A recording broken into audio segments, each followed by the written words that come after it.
MMA Meltdown on the Fight Network continues. I'm all fired up. Let's talk some Fightnomics. It's one of the best in the business. Reed Kuhn, who joins us whenever there's a huge fight card. Reed's a very busy man. He's appearing on various programs, and of course, he's got a kick-ass book. And just for the record, Reed, we had Gabriel on the radio show earlier in the week, and I mentioned that you were coming on the TV show, and he said that it's become a Bible, your book for him. And Gabriel's a longtime combat sports handicapper, and he said he was a little skeptical before he read the book. He said, I got the book, and I wanted to sort of, be skeptical about it. And he said, now it's a Bible to me. So it's a must-have for all you MMA fans and bettors out there. How you doing, Reed? I'm doing well, man. I'm pretty pumped up for the weekend's fights because some of these are just really hard to predict. So I don't think even having the Bible in your hand is going to be able to help you with these. No, but you know what? A lot of people have the real Bible in their hands, and it doesn't help them either, Reed, right? So, but nevertheless, a little guidance never hurt anybody. I stated off the top of the program, I didn't agree with Aldo being stripped of the belt, or at least not stripped, but this being turned into an interim championship match. I don't agree with this.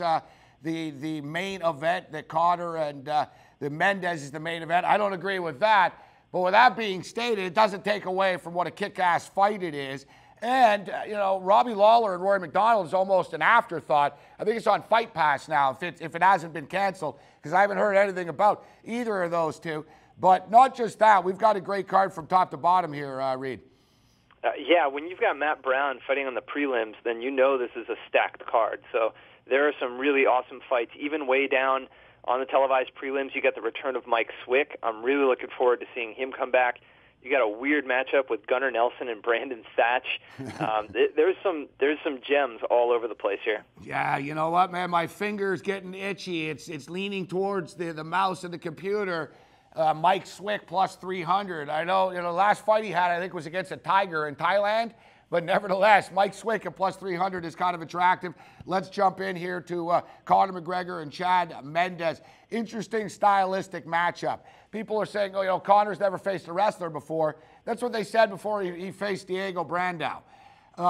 For the most part, Conor McGregor hasn't faced that blue chip, all-American, NCAA wrestler type of guy. But with that being stated, he also has never been taken down before. We've seen his takedown defense is better than people give him credit for.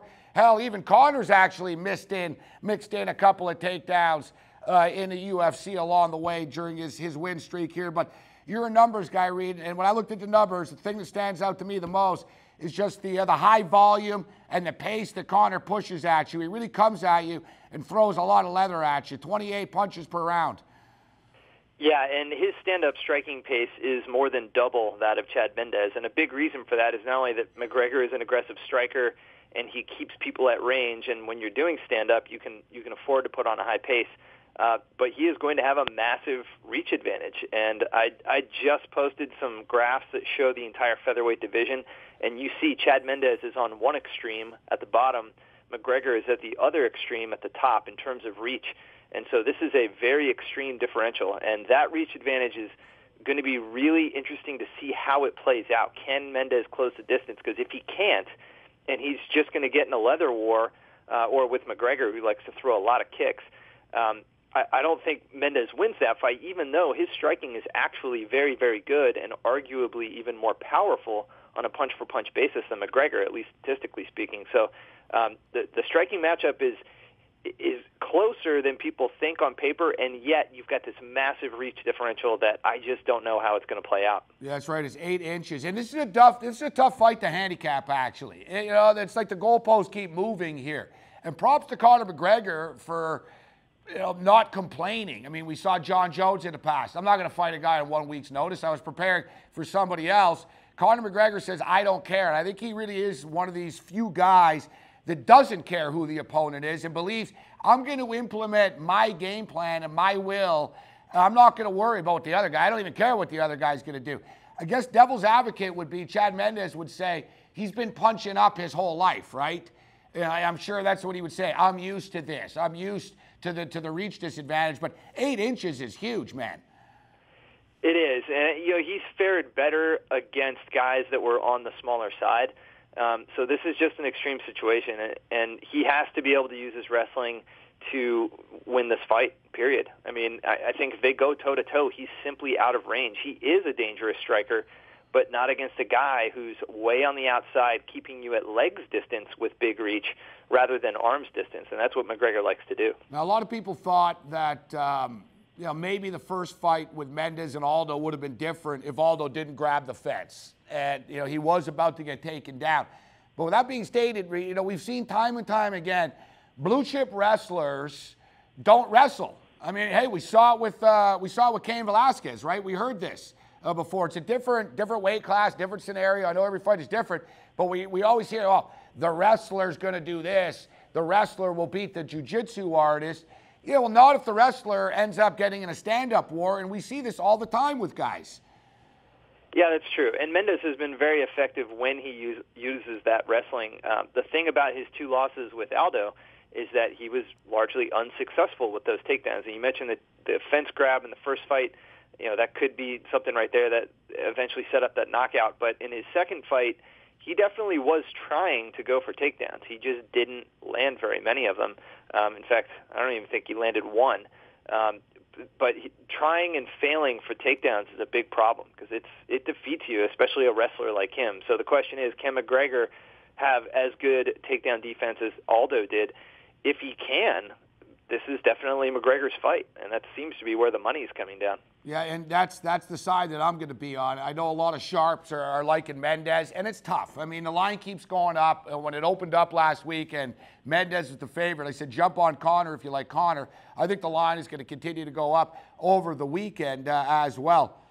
I thought it was going to hit minus 200 actually at Reed, but at minus 170 or so. Before we get to Rory and Robbie, I wanted to ask you, it's almost kind of difficult, though. Like, when we look at Conor's statistics, with the 5 fights in the UFC, a lot of them were quick, and no disrespect to some of his opponents, but a couple of times, they were incredibly overmatched. So it's almost kind of difficult. I mean, he's never been taken down. Is Conor McGregor's takedown defense that good? I don't know.